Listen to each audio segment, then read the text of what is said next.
your host, Carmilla, and this is Cat Scratch Radio, a horror podcast. Welcome to Cat Scratch Radio, a horror podcast. I'm Carmilla, but my writer name is Matu C. Lawrence. I write horror and dark fantasy, often with a hint of romance, and I've been a horror enthusiast since I was 7 years old watching It on a small black and white TV in my grandmother's guest room. Nearly 30 years later, and I'm here to spread my love of horror to others. Today we're talking about horror in film, specifically a technique called found footage. This is like the infamous Blair Witch Project, Paranormal Activity, VHS, Rec, and so many more. Most recently, Hell House LLC, released in 2015, has been the big topic of found footage films being discussed amongst the horror community. It has a very slow start to the film, but I won't spoil anything, as this movie is so polarized in who loves it versus who hates it that you should decide for yourself. So what is found footage? The Britannica refers to it as a cinematic technique in which some or all of the narrative film shots are presented as if they were recordings of non-fiction events that have been discovered and relayed to the audience with little or no mediation. Found footage can be considered a form of so-called mockumentary filmmaking, in which a narrative film is presented as if it were a non-fiction documentary film. It's safe to say that found footage was popularized in 1999 with the release of the Blair Witch Project, a story about three missing documentarians who were purposely investigating the haunted woods. Blair Witch Project was so famous it became one of the horror movies riffed off of in the Scary Movie collection by the Wayans brothers, for the first few movies, that is. Most notably the scene where one of the characters' faces is pressed against the camera and they're crying and a snot bubble comes out of their nose. One of the most interesting facts, however, about the Blair Witch Project is that people thought it was real, especially since they used the actors' real names, later influencing Paranormal Activity to do the same thing. People thought Heather Donahue was actually dead, and the actress actually had her name changed later to Ray Hance. They also fed the actors less and less and provided them with less sleep to add to the realism of the trauma the characters were going through. If you're into background information about the Blair Witch Project, I highly recommend you check out What Went Wrong, a podcast with a great episode on the Blair Witch. But Blair Witch isn't the first found footage film. In fact, it's Orson Welles' The Other Side of the Wind, a found footage movie shot in the early 1970s but wasn't released until 2018. The most commonly thought film to be first released found footage, however, was Cannibal Holocaust, a movie that is not for the faint of heart. Cannibal Holocaust could have its entirely own podcast episode, but as an overview, let's just talk about a little bit of it. Italian director Ruggero, I hope I'm saying that right, Deodato, and writer Gianfranco Clarisi were inspired by the Italian media coverage of the Red Brigade's terrorism. This makes the film not just found footage in genre, but exploitation cinema as well. For those who don't know, the Red Brigades was a Marxist-Leninist armed organization and a far-left terrorist group based in Italy. They were well known in the 1970s for kidnappings, murders, and sabotage. The controversy around Cannibal Holocaust, however, lies in the graphic nature, and Deodato was arrested on obscenity charges after it released in Italy. He was also later charged with multiple counts of murder due to rumors that claimed several actors were killed on camera. What I do know is that he was released of those charges, and a real animal was killed in the making of the film. So it also borders on becoming a snuff film, which is a film that shows actual acts of homicide, if you don't know. While Cannibal Holocaust fits the characteristics of found footage film, it is by far not the most popular of found footage. The characteristics of found footage consist of one or more of the 5 cinematic techniques: first-person perspective, pseudo-documentary, mockumentary, news footage, or surveillance footage. This is according to analysis conducted of 500 found footage films, right? 500. I'm pretty sure that's not even every single found footage film, since we definitely need to consider indie filming this, and indie filmmakers are like the backbone of most horror. Found footage is well known for its shaky footage as well, and naturalistic acting. The shaky footage makes it also a genre that a lot of people dramatically hate. To the point of, visceral hatred when you ask them about it. And while shaky camera usage may put off a lot of viewers, especially in movies like Cloverfield, where they are constantly being shaken by pseudo-earthquakes caused by the attack, and Cannibal Holocaust served as a huge controversy in the film industry as a whole, one of the silliest controversies about found footage is the name. The film magazine Variety used the term faux found footage film, claiming that calling it found footage film was unnecessarily confusing. They propose that the term be discovered footage, which I think is the exact same thing as saying found footage, but I guess who am I to judge? Found footage has a history in literature, well before the release of Cannibal Holocaust. In novels such as The Call of Cthulhu by H.P. Lovecraft, Bram Stoker's Dracula, and Mary Shelley's Frankenstein, they use the retelling of events through letters, or in Frankenstein's case, word of mouth being written into letter format. This format is called the epistolary novel, which can be found in more than just horror, but, I mean, that's not what we're here for, is it? It can also be found in the Magnus Files, a podcast done entirely about a man going through case files. It's a horror and paranormal podcast, and it's a really, really fun if you like narrative podcasts. I really recommend it. And if you're interested in podcasts like that, and you want to hear more about Dracula or Carmilla, the lesbian vampire, I highly recommend the podcast Read Dracula, because they are coming out with a Carmilla version soon. Found footage is a film style that isn't going away anytime soon. From films like Paranormal Activity, which, fun fact, I've only seen that movie High on LSD, which, side note, when the person gets yanked down the stairs by a ghost, I screamed like a little girl.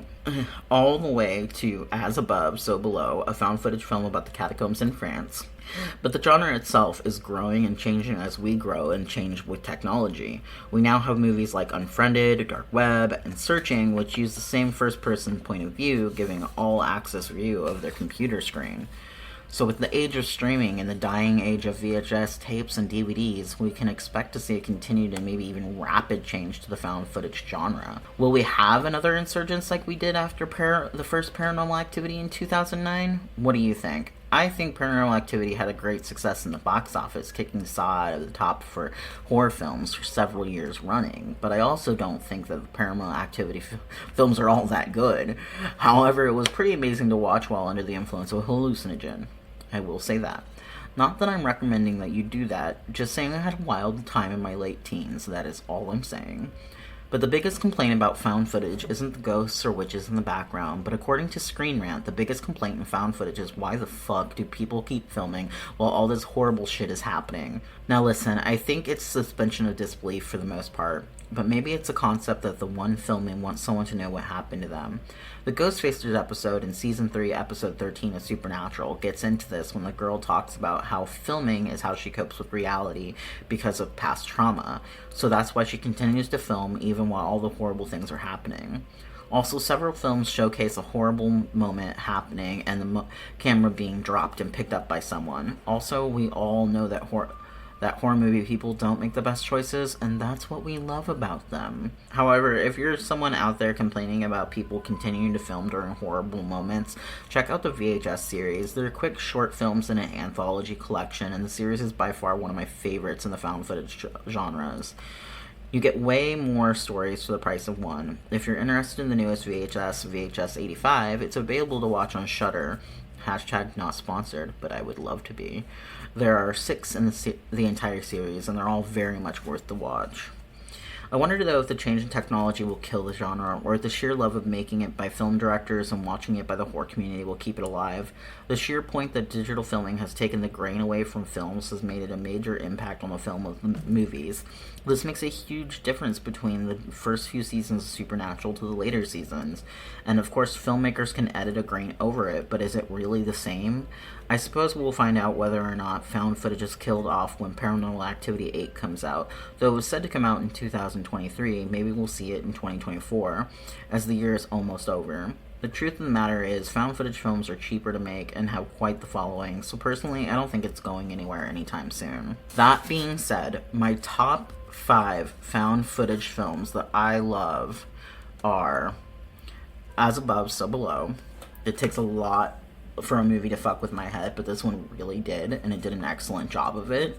If you have a fascination with forbidden areas of the catacombs in France, check this one out for a little bit of fun, because I really want to go to the catacombs at some point in my life. That's like a dream of mine.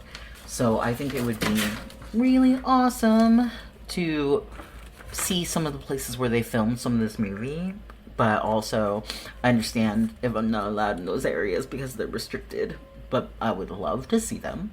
Would really love to see them outside of just film, even if that is definitely the whitest thing I've ever said. Like, let me go into this probably definitely haunted and cursed place. But here I am.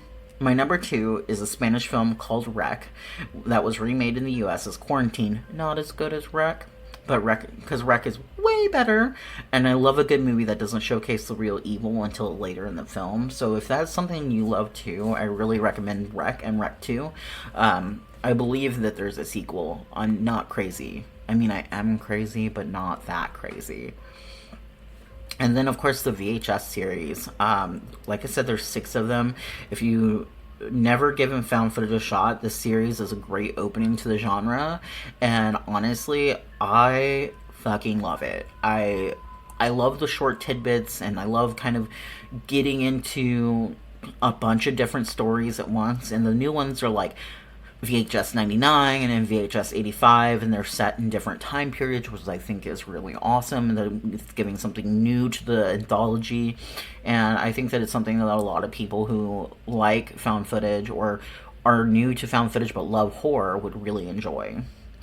Number 4, Cloverfield. I know that a lot of people dislike this one, but I really enjoyed it. There is a lot of shaky camera movement, though, so if you get motion sickness, please do not skip your Dramamine. Do not skip your Dramamine. I'm serious. And last but not least, number 5, The Blair Witch Project. Okay, this one is here because it's a nostalgic horror movie for me. Growing up, I had to sneak horror films because I wasn't allowed to watch them. This is among some of the many that I snuck away to watch in an old black and white TV. So if you've never seen it, it's worth seeing it just because it's iconic. And that being said, I really, really love found footage. I hope it doesn't go anywhere. I hope that if you like found footage, you continue to watch found footage films so that the industry knows that we love them. And if you don't like them, that's okay too. You're welcome to your opinion, as anyone is, and you don't have to watch them, so it's great. But that being said, that's it for this episode. Thank you so much for listening, and I will see you guys in the next one. However, also, if you'd like to be on the show and talk about a topic at some point, please email me at catscratchradio@gmail.com, and I will get back to you as soon as I possibly can. And we'll see about getting you on the show. Thank you, and bye-bye. You've been listening to Cat Scratch Radio, a horror podcast with your host, Carmilla Mays, also known as Matu C. Lawrence. If you want to find me on social media, just look up MX Carmilla.